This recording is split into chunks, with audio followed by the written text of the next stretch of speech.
Welcome to YouTube channel Divya Sagar stories. आज मैं आपको बहुत ही इंटरेस्टिंग स्टोरी सुनाने वाली हूँ, इसलिए वीडियो को पूरा ज़रूर देखिएगा और लाइक और कमेंट ज़रूर कीजिए। आई एम श्योर आपने चैनल को तो सब्सक्राइब कर ही लिया होगा। तो चलिए देखते हैं आज की कहानी।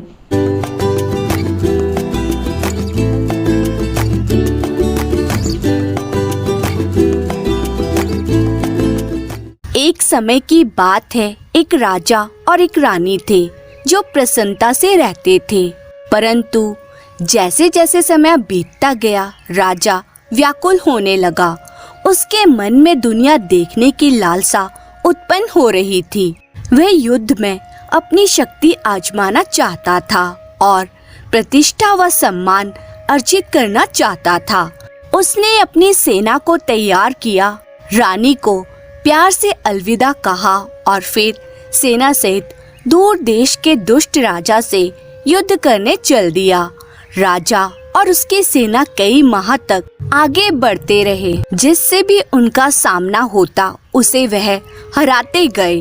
फिर वे एक घाटी में पहुँचे जहाँ दुष्ट राजा की सेना उनकी प्रतीक्षा कर रही थी।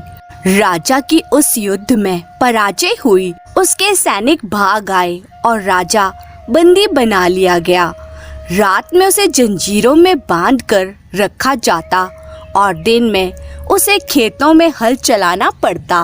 3 वर्ष के बाद राजा अपनी रानी को एक संदेश भेजने में सफल हुआ। उसने पत्र में लिखा कि सारा महल बेचकर, सारा खजाना गिरवी रखकर पैसे इकट्ठे किए जाएं और उसे मुक्त कराया जाए। पत्र पढ़कर रानी फूट फूट कर रोने लगी। मैं क्या करूं? वह सोचने लगी, अगर मैं स्वयं जाती हूं तो दुष्ट राजा मुझे भी कैद कर लेगा। मैं एक सेविका को भेज सकती हूं, लेकिन इतने धन के लिए मैं किसी का विश्वास कैसे कर सकती हूं? उसने कई घंटों तक सोचा। फिर एक विचार उसके मन में आया। उसने अपने लंबे सुंदर बाल काट डाले और एक लड़के की पोशाक पहन ली। फिर उसने अपनी सारंगी ली और किसी से कुछ बताए बिना अपने पति की तलाश में वे निकल पड़ी। उसने कई देशों की यात्रा की और कई नगर देखे। आखिरकार वे उस महल के पास पहुंची जहां दुष्ट राजा रहता था। उसके महल का चक्कर लगाया और वे महल के प्रवेश द्वार पर लौट आई। वहां खड़ी होकर वे सारंगी बजाने लगी। हर कोई रुककर उसका गीत सुनने लगा। शीघ्र ही दुष्ट राजा ने उसकी मधुर आवाज सुनी। वह गीत गा रही थी, मैं आया हूँ एक दूर देश से, यहाँ इस अनजाने प्रदेश में। अगर सुन रहे हैं गीत मेरा, विराजमान है जो अपने महल में। ओह पूरी करो कामना मेरी, आया हूँ जो मैं लिए मन में। दुष्ट राजा ने यह मर्म स्पर्शी गीत सुना तो उसने आदेश दिया कि गायक को उसके सामने उपस्थित किया जाए। राजा बोले, सारंगी वादक तुम्हारा स्वागत है, तुम कहाँ से आए हो? सारंगी वादक बोला, महाराज मेरा देश यहाँ से बहुत दूर है, कई समुंदर के पार। कई वर्षों से मैं संसार में भ्रमण कर रहा हूँ। मैं अपने संगीत से अपनी आजीविका कमाता हूँ। राजा बोले, तो फिर कुछ दिन यहाँ रहो। जब तुम जाना चाहोगे तब तुम्हारे संगीत के लिए मैं तुम्हें वही दूंगा जो तुम्हारी इच्छा होगी। तुम्हारे मन की कामना अवश्य पूरी करूंगा। सारंगी वादक महल में ठहर गया। वह लगभग सारा दिन राजा को सारंगी बजाकर और गीत गाकर सुनाती। उस नवयुवक के संगीत को सुनकर राजा का मन न भरता था। वास्तव में वह खाना पीना और लोगों को सताना भी भूल गया। एक दिन उसने कहा, तुम्हारा संगीत और गाना सुनकर मुझे ऐसा लगता है कि जैसे किसी कोमल हाथ ने मेरी चिंता और संताप को मिटा दिया है। 3 दिन के बाद संगीत वादक ने राजा से वापस जाने की अनुमति मांगी। वचन अनुसार राजा ने उससे पूछा कि उसे इनाम में क्या चाहिए। उसने कहा, महाराज, अपना एक कैदी मुझे दे दीजिए। आपके पास बहुत कैदी हैं। अपनी यात्रा के लिए एक साथी पाकर मुझे खुशी होगी। उसकी वाणी सुनकर मुझे आपकी याद आएगी और मैं आपको धन्यवाद करूँगा। राजा ने कहा, फिर मेरे साथ आओ, जिसे भी चुनना चाहते हो चुन लो। और वह स्वयं सारंगी वादक को कैद खाने में ले गया। रानी कैदियों के बीच से चलने लगी। उसने एक युवक के कपड़े पहन रखे थे, इसलिए उसका पति उसे पहचान ना पाया, तब भी नहीं जब वह उसके साथ वहां से चल दिया। उसके पति ने मान लिया कि अब वह सारंगी वादक का बंदी था। जब वे अपने देश के निकट पहुंचे तो राजा ने सारंगी वादक से कहा, मैं साधारण बंदी नहीं हूँ, मुझे मुक्त कर दो, बदले में मैं तुम्हें पुरस्कार दूंगा। सारंगी वादक ने उत्तर दिया, मुझे कोई पुरस्कार नहीं चाहिए, आप निश्चिंत होकर जाएं। राजा बोले, फिर मेरे साथ चलो युवक, मेरे महल में मेरे अतिथि बनकर रहो। उसने कहा, एक दिन मैं आपसे मिलने आऊंगा। और इस तरह दोनों अपने अपने रास्ते चल दिए। राजा अपने राज्य में पहुंचकर अपनी मंत्री परिषद से मिला और बोला, देखो मेरी पत्नी कैसी है। मैं कैद खाने में बंद था और मैंने उसे संदेश भेजा। क्या मेरी सहायता करने के लिए उसने कुछ किया? नहीं ना। एक मंत्री ने कहा, महाराज, जब सूचना मिली कि आप बंदी बना लिए गए हैं तो रानी साहिबा गायब हो गई। वे तो आज ही लौटी हैं। रानी छोटे रास्ते से महल में पहुंच गई। राजा के आने से पहले उसने अपनी पोशाक बदल ली। 1 घंटे बाद लोग चिल्लाने लगे कि राजा लौट आए हैं। वे उनसे मिलने गए। राजा ने सबका प्यार से अभिवादन किया, सिवाय रानी के। उसने रानी की ओर देखा भी नहीं। इस बीच रानी ने एक लंबे चोगे में अपने को छिपा लिया। वे चुपके से आंगन में आ गई और गाने लगी। पहले की तरह उसने इन शब्दों से अपने गीत का अंत किया।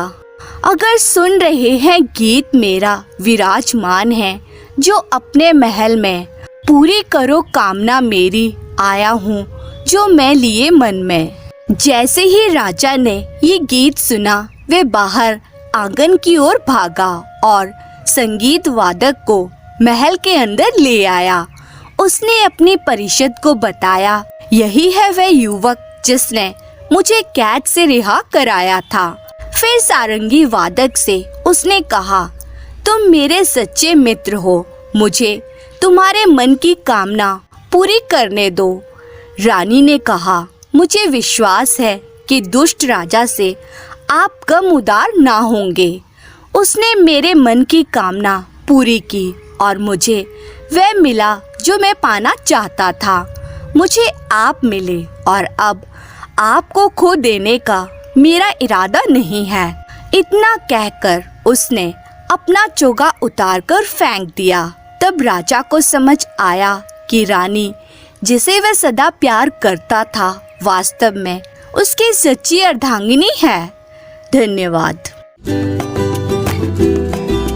राजा वीरभद्र बड़ा दयालु शासक था, जो सचमुच जरूरतमंद होते थे उन्हें आर्थिक मदद देने में वे कभी सोच विचार नहीं करता था। जैसे जब कोई नया व्यापार आरंभ करना चाहता था अथवा कोई अपने परिवार को लंबी तीर्थ यात्रा पर ले जाना चाहता था अथवा कोई बहुत दिनों से रोगग्रस्त रहता था और चिकित्सा के लिए धन का अभाव हो जाता था, तब वह निसंकोच उनकी मदद कर दिया करता था। आश्चर्य की बात तो ये है कि वे सभी राजा के पास वापस जाकर कृतज्ञता पूर्वक कहते कि उनका नया व्यापार बढ़ रहा है, कि उनके परिवार ने अनेक तीर्थ स्थलों के दर्शन कर देवताओं के आशीर्वाद लिए हैं, अथवा कि अब वे रोग मुक्त हो गए हैं और जीवन निर्वाह के लिए काम करने योग्य हैं। राजा को यह देखकर प्रसन्नता होती थी कि समय पर दी गई उसकी मदद से अच्छे परिणाम मिलते हैं। लेकिन उसे एक बात का दुख रह गया। वीरभद्र का दूर के रिश्ते में एक चचेरा भाई था, वीरमूर्ति, जो बहुत गरीब था। राजा उसकी सचमुच मदद करना चाहता था, परंतु वे व्यक्ति उसकी मदद से पूरा लाभ नहीं उठा पाता था।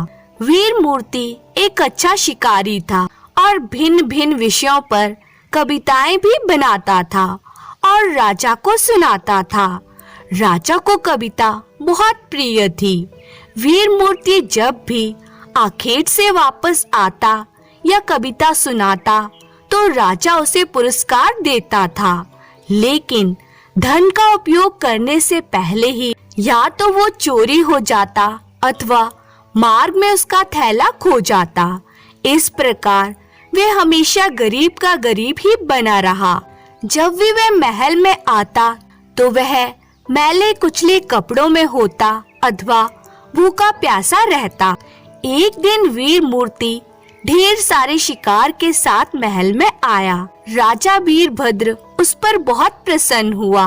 उसने अपने दरबारियों के सामने उसे पुरस्कार देना चाहा, इसलिए उसने उन सबको बुलाकर कहा, आप सब मेरे चचेरे भाई वीरमूर्ति को जानते हैं। आज उसने ढेर सारा शिकार करके अपनी बहादुरी दिखाई है। मैं आप सब के सामने इसे पुरस्कार देना चाहता हूँ। तब राजा ने विधि पूर्वक उसे एक चमकदार नारंगी भेंट की और मुस्कान के साथ उसे विदा किया। वीरमूर्ति ने झुककर राजा को धन्यवाद दिया और दरबार से बाहर निकल गया। दरबार में कानाफूसी होने लगी। राजा अपने गरीब चचेरे भाई के साथ शरारत तो नहीं कर रहे हैं। राजा ने कानाफूसी सुन ली, लेकिन उस पर ध्यान नहीं दिया। ना तो चचेरे भाई को और ना ही दरबारियों को ये खबर थी कि पुरस्कार में दी गई नारंगी साधारण नहीं थी और उसमें मूल्यवान रत्न थे। वीरमूर्ति ने पुरस्कार के बारे में दोबारा नहीं सोचा। आखिर राजा ने दरबारियों के सामने उसकी बहादुरी की तारीफ की थी। उसके लिए यही बहुत बड़ी बात थी। मामूली नारंगी से यह कहीं अधिक बड़ा पुरस्कार था। उसे वे अपने थैले में डालकर घर की ओर चल पड़ा। मार्ग में उसे एक भिक्षु मिला। उसने अपना कटोरा उसके सामने बढ़ा दिया। वीरमूर्ति के पास पैसे नहीं थे, इसलिए उसने थैले से नारंगी निकाली और भिखारी के कटोरे में डाल दी। तुम्हें भूख लग रही होगी, इसे खा लो, यह कहकर वीरमूर्ति चलता बना। भिक्षु यह देखकर आश्चर्य करने लगा कि नारंगी असामान्य रूप से भारी है। वह बहुत चमकदार थी, इसलिए उसे राजा के पास ले जाने का उसने निश्चय किया। पहरेदारों ने राजा की दानशीलता को जानते हुए भिक्षु को महल के अंदर जाने दिया। जब वे दरबार के अंदर गया, राजा ने उसे बड़े आदर के साथ बैठाया। भिक्षु ने सुनहरी नारंगी निकालते हुए कहा, महाराज, कृपया इस गरीब भिक्षु का उपहार स्वीकार करें, किंतु इसके साथ मेरा आशीर्वाद है, चिरंजीवी भव। नारंगी को देखते ही वीरभद्र जान गया कि उसका अभागा भाई नारंगी का मूल्य समझ नहीं सका। उसने नारंगी स्वीकार कर ली और उसे चांदी के सिक्कों से भरा एक थैला भेंट किया। भिक्षु राजा को आशीर्वाद देकर चला गया। जब राजकीय आखेट की घोषणा की गई, तब वीरमूर्ति भी आखेट में शामिल था। इस बार भी उसने पहले की तरह अनेक शिकार किए। राजा ने पुनः उसे पुरस्कार में नारंगी दी। वीर मूर्ति ने सोचा कि यह दूसरी नारंगी होगी, इसलिए उसे वे थैले में रखकर दरबार से बाहर चला गया। मुख्य द्वार पर पहुंचने से पहले उसे एक दरबारी मिला। वह पान चबा रहा था। क्या तुम्हारे पास और अतिरिक्त पान है? वीर मूर्ति ने पूछा। उसने पान के बदले दरबारी को नारंगी दे दी। दरबारी ने दबी हंसी के साथ उसे स्वीकार कर लिया। वह जानता था कि उसे उसका क्या करना है। वह तुरंत राजा के पास गया और उसे नारंगी देते हुए बोला, यह आपके चचेरे भाई ने मेरे पान के बदले मुझे दिया है। आपने उसे ये 2 बार दी, लेकिन उसने संभाल कर अपने लिए नहीं रखा। महाराज, उसे मदद करने का कोई फायदा नहीं। वह जिंदगी में कभी कामयाब नहीं होगा। एक और राजकीय अखेट में उसके बहादुरी के लिए राजा ने उसे तीसरी बार वह नारंगी दी। साथ ही ये कसम खाई कि यह उसकी आखिरी मदद है। वीर मूर्ति ने जब राजा के हाथ से नारंगी ली, तब वे जमीन पर गिरकर कई टुकड़ों में बिखर गई। उसके अंदर के मूल्यवान रत्न बाहर आ गए। क्षमा कीजिए महाराज, यह कहकर माफी मांगते हुए वीर मूर्ति रत्नों को एक एक कर चुनने लगा। साथ ही वे चकित भी था। उसने राजा के चेहरे की ओर देखा। राजा ने मुस्कुराते हुए कहा, मेरे भाई, तुम्हारा भाग्य खुल गया है। जब भी मैंने तुम्हें मदद करने की कोशिश की, तुम करीबन इनकार करते रहे। तुमने नारंगी दूसरों को दे दी। अब तुम धनी बन जाओगे। राजा वीरभद्र ने उसे इतना सोना देकर विदा किया जो उसकी जिंदगी भर चले। वीर मूर्ति जल्द ही एक धनी व्यक्ति बन गया, लेकिन उसने निश्चय किया कि वह भी अपने चचेरे भाई की तरह जरूरतमंदों की मदद करेगा। धन्यवाद।